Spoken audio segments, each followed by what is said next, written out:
Okey, terima kasih lah, Kita bos. punya perawatan macam mana? Setakat ni kereta pun semua okey, servis pun terbaik, urusan pun senang, banyak bantu lah.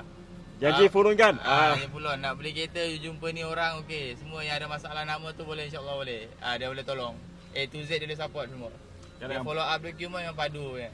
Yang penting kita apa yang kita janji kita kasih lah. Apa dia janji semua dia buat dia tak ada kari punya orang. Dia cakap dia buat tu lah. Dia terbaik dia. Arisan semua senang punya. Ini kan sebab sepatut dia tak lah beli dia. Sepatut dia sebab tak mau beli dia. Tapi lalas saya pun cerita dengan dia. Loan susah dapat. Nama ada masalah kalau susah dapat. Kenapa tak mau? Lagi full loan.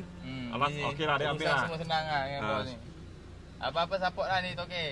Ni kita boleh support punya, 100% boleh trusted punya. Yang nama-nama kurang cantik tu boleh datang sini. Kita bukan scammer. Ni bukan scammer punya orang ni. Janji nampak punya barang yang saya ambil foto punya serupa sama punya. Betul. Ya.